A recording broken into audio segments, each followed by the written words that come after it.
Wag niyo po sabihin kung sino ako, madami akong tropa dito. Hard lesbian here. Puging matangkad. I have a secret problem, di ko to inaamin kahit kanino. Pasensya na kung di ako okay magkwento. Tuwing nagko-commute kasi ako, may sinasakyan akong terminal ng jeep. Yun barker pag sasampa ako ang daming sinasabi.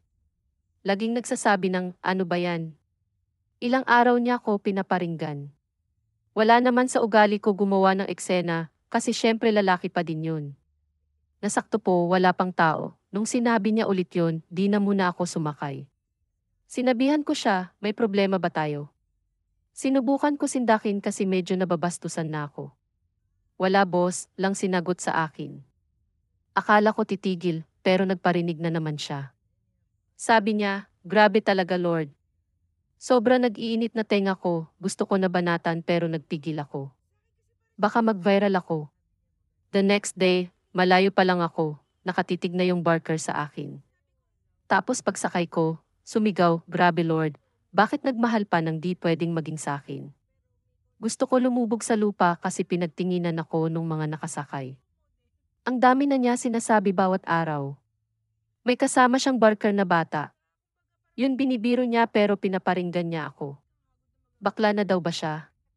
Willing daw siya maging bakla, lumingon lang ako sa kanya.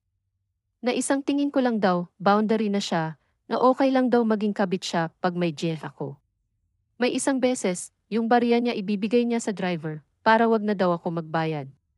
Tapos kakanta ng malakas na This Guy's in Love with You pare. Ang mali ko, naitawa ko yung matagal ko nang pinipigil na tawa. Tapos sabi niya, pwede na daw siya mamatay kasi ang ganda daw pala ng ngipin ko. Kahapon, nag-abot siya chocolate na nasa paper bag ng 7-Eleven. Happy Monsari daw kasi isang buwan na daw niya akong crush. Guys, alam ko tomboy ako pero ba't po ako kinikilig?